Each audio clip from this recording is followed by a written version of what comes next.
Hi all, Clive Stanton here, and welcome to the 2022 Warhammer Skulls Showcase. Skulls is the annual celebration of Warhammer video games, and we're going to kick off the next week of promotions by taking a look at some of the awesome titles and updates on their way soon, including Space Marine 2, where I voice the part of Titus of the Ultramarines. So sit back, strap in for some exclusive world premieres and reveals.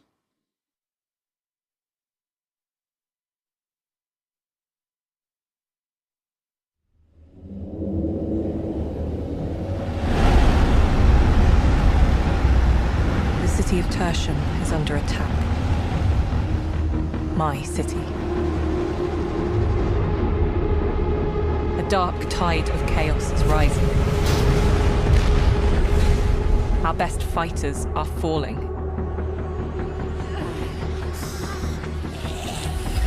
It's time to try new tactics. Something different. Something desperate.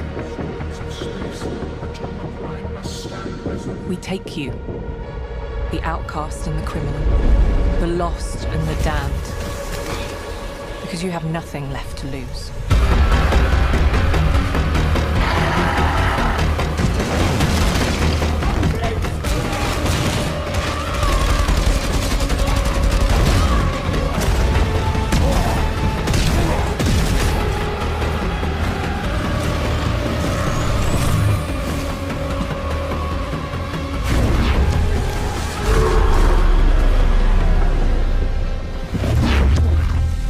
So you're the scum we're counting on now. And if it's come to this, then God Emperor help us all.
Summon the Elector Counts!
tiny!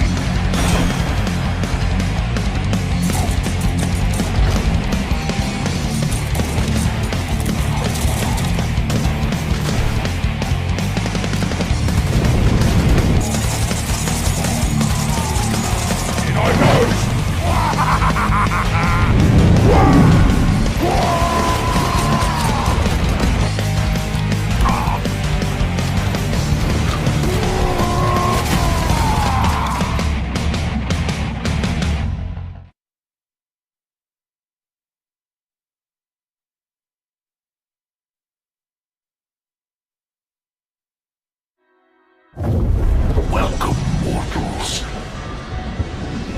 I've something special waiting for you. I hope you don't mind, but I made things a little more challenging.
So working on a Warhammer 40,000 license, especially Space Marine 2, is an amazing honor, and I'm very excited about it. There are millions of people that love this franchise. And one of the scary things about this franchise is that there are millions of people that love this franchise. We didn't just want to create any third-person shooter. We wanted to create a game that embodied the galactic warfare that you come to know from this franchise. It is a passion piece for all of the people working at Saber. You know, these are people who've read the novels for years, who've played the games, and so nobody has higher expectations than us. I'm playing physically what amounts to like a super galactic space warrior.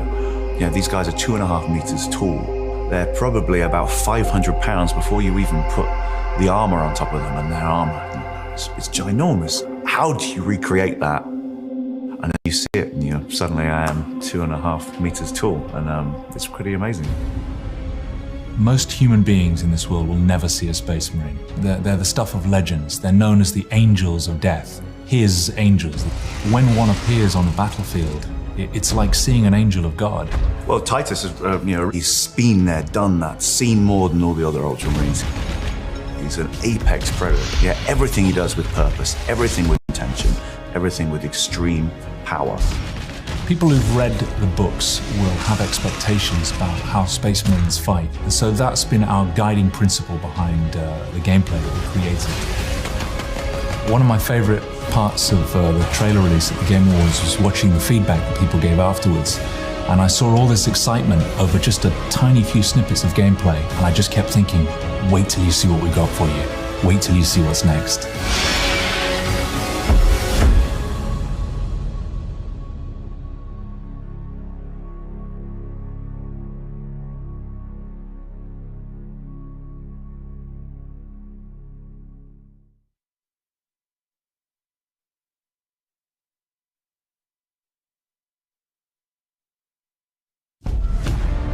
The galaxy is merciless. As life reached to conquer the stars, foes appeared at the turn of every corner. And many found themselves racing against the relentless march of oblivion. From the sons of a torn empire, brought low by heresy and treason, to the wandering children of the stars, makers of their own undoing. Those who broke their own gods and forged a path to eternity. And the spawn of savagery, hungry only for more battle. When life turns against itself and unforgiving devastation seeks to prey upon existence, who will withstand the whims of fate?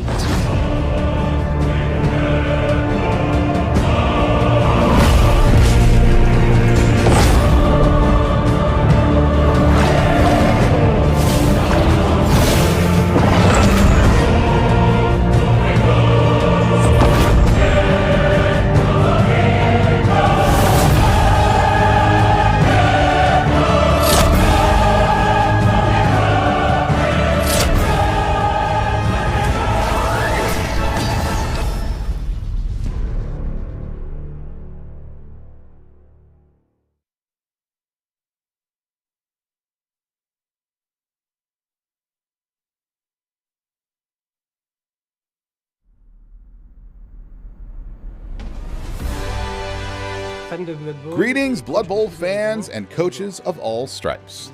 You've already had a look at several of the teams that will be included in Blood Bowl 3 when it launches. This year, some of you were even able to try out the game in closed beta. Today, we're pleased to be able to tell you a bit more about two teams that will be making their first appearance in the game: the Chaos Renegades and the Old World Alliance. What these two teams have in common is that they're made up of several players that are usually in other teams. So, with the Old World Alliance, you'll be able to make up a team that includes humans, dwarves, halflings, and the famous Tree Man support. This team combines the flexibility of the humans with the resistance of the dwarves. And if you still need a bit more punch, you've got the Tree Man, who can really block his own. But make sure you manage the different parts of your team correctly, though. Basically, the humans tend to refuse to pass the ball to other players, and the dwarves play very independently, which might make you use up too many rerolls. We had fun designing new, unique customization options for this team, with markings from both the human and dwarf teams, so there is a single team look rather than different ones. And this is especially obvious with the Tree Man, who has a really unique look. The Chaos Renegades, for their part, are an unlikely alliance of humans, dark elves, Skaven, and greenskins, alongside the big guys of Chaos. One small point that sets this team apart is that it can recruit up to 3 tough players, so they really are devastatingly strong and intimidating. Because of their allegiance to the gods of Chaos, every player on the team has special access to mutation skills, giving them a lot of flexibility. Blood Bowl 3 has also given us the chance to highlight a new, major game feature: the pitches, which have specific gameplay rules. Today, we're going to give you an early look at 3 of them. The first is the Chaos Chosen pitch, with mounds of skulls, stone pillars swaying in the magic wind, and molten lava. It is clearly a pitch occupied by dark forces. The pitch starts out in a completely normal way, but if one of the players from either team ever spills blood during the first half, it will draw the attention of demonic entities. In the second half, heat and lava will make the game a lot more complicated. Sprinting players will trip and fall more easily, and some of them may even be forced to miss entire drives if they succumb to heat stroke. The second of these pitches is dedicated to one of the 4 gods of chaos, Nurgle, the god of disease, decay, and rebirth.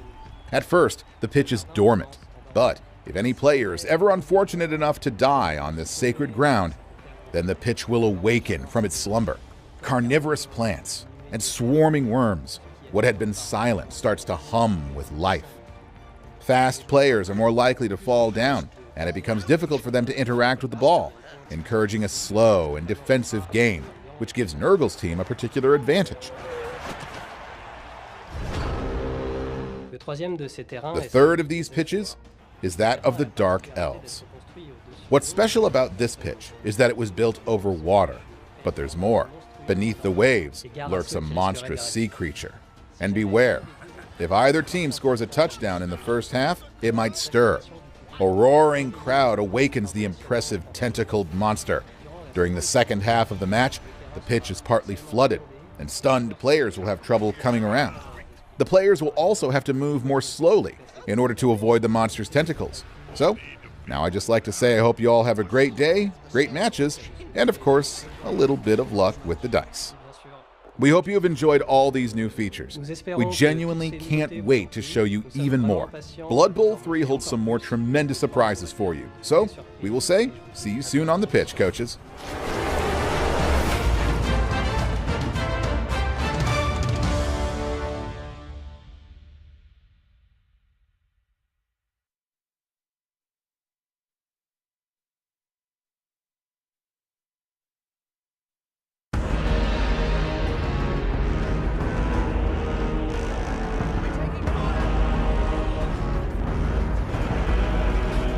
When developing Battlesector, we set out to create a definitive battle-scale turn-based strategy game for the Warhammer 40,000 universe. The base game of Battlesector features the Age of Crimson Dawn campaign, set during the aftermath of the devastation of Baal.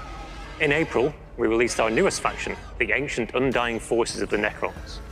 And now, we're about to unveil the next faction coming to wage war in Battlesector.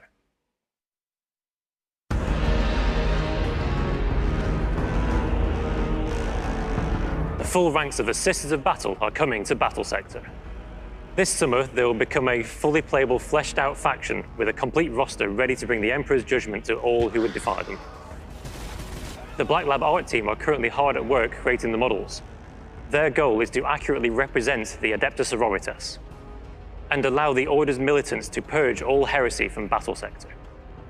You can expect the Sisters of Battle to be available as a DLC this autumn. Battlesector is constantly expanding with free updates as well as new DLC content. These free updates contain new content and features, developed by the Black Lab Games team, but listening to and constantly working with our community. We are announcing today that there is going to be a new game mode available, on top of the story campaign, single and multiplayer skirmish, and planetary supremacy. The Ordo Malleus have named it the Demonic Incursion. The Demons of Khorne are coming to Battlesector. In these first stages of their invasion from the warp, they will be a formidable foe that players will encounter on the battlefields of planetary supremacy. Players will be challenged to face never-ending hordes of demons, which keep arriving through rifts into the realm of chaos. Dare you hope to survive? The inclusion of a survival mode adds yet another new way to play Battlesector, allowing players to challenge themselves against the horde and to compete with each other to get the highest scores. We don't have a confirmed date for its release yet, so expect to hear more from us over the course of the summer. 2 months ago, when we added the Necrons, we released a free update that contained the new Planetary Supremacy campaign mode. It's a single-player sandbox campaign that can be played as any faction. The goal is to dominate the planetary sectors by conquering the board where every tower is defended and will trigger a new battle. All battles are fought across procedurally generated maps, and all feature different AI opponents. We're committed to continually developing the game by combining the dev team's plan, but also listening to our community's feedback. One of the most requested features was for more options for army progression. You've been heard, and it's high on our priority list. We are adding more variety in the armies that you battle against, such as the Demons of Khorne. We are also going to review and expand the overworld strategy map. Planetary supremacy will be updated constantly and regularly. These are just the things that are next on the list. We have further plans to update and expand the Planetary Supremacy campaign and continue to listen to the community. I will let you know about what's coming next in the next few months. The far future may be grim and dark, but it's bright for Battlesector. And we can confidently say that it will continue for years ahead as well. We have very ambitious plans for Battlesector, including new factions, new units, new game modes, and new features as we continue to create a definitive battle-scale, turn-based strategy game for the Warhammer 40,000 universe. Just between you and me, I've heard whispers on the auspex of what new forces might be arriving in the future. I can't say anything about it yet, of course. The Officio Assassinorum will be having a quiet word if I did. Let's just say we got some really cunning plans.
For millennia, our esteemed dynasty has served the Imperium of Man, bringing forth worlds from the darkness of the void and into the light of holy terror.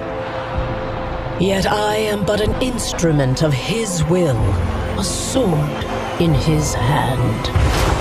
In his great wisdom, the Emperor bestowed a sacred mission upon his followers most true: to explore the frontiers uncharted, to claim relics unthinkable, to thwart threats unnumbered. And I too, come the day I dread, will leave this mission to you, my heir. What will your fate be? One of service?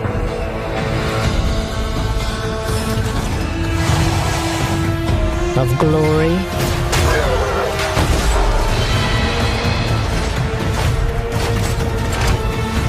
Of heresy?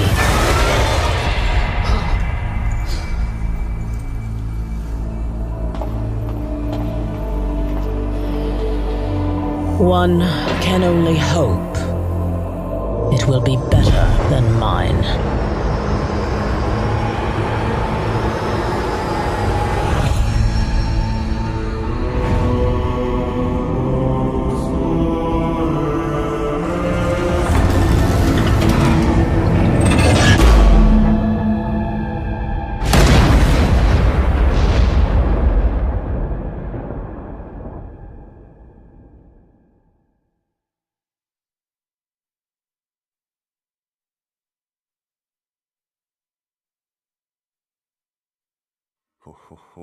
That was quite something. And next up, we have some great updates and announcements on our Warhammer mobile games.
We are made of fire and metal. We are above all. Under the tread of God engines, all things are equal in their insignificance. Yet we grant our might and flame to those with a worthy cause. We fight for the Emperor and humanity. We fight for the War Master.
realm of light, the balance of nature is stably preserved. But dark powers are lurking. Disease, pestilence, mutations. I think it is time to brighten up this battle.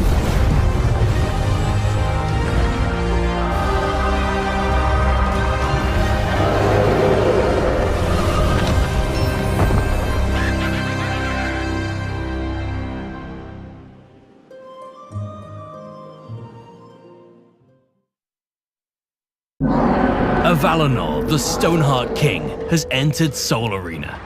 Bringing some light to the battlefield, the new captain will introduce the Lumineth Realm Lords. Like all Sol Arena captains, Valinor has a unique trait, Elder Wisdom.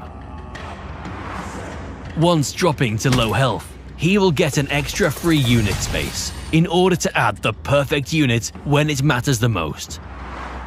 He won't start off with a lot of gems, but his starting unit will be a more expensive one. The Valinor unit pool is unique in the sense that he is not only able to use most of the known Order units, but also the new Lumineth faction. Living in Heesh, the Realm of Light, the Lumineth are gracefully mastering both mind and blade. Lords of the Arcane, they harness the power of light, wind, and earth into artful weapons of war. You're able to go for a more greedy playstyle with this captain if you are willing to take some risks in the early game. The extra unit spot goes well with building more active synergies than usual in the late game. Master your economy and Valinor can be a real cash cow. Since Valinor's trait isn't active from the start, he has to be careful not to be overrun by aggressive captains. But if timed well, he can be able to utilize low health to pick first in the bonus rounds, while at the same time increasing his army size by dropping to low health. If winning is not enough for you, Valinor have some breathtaking cosmetics to show off while crushing your opponents. Are you ready to light up the battle?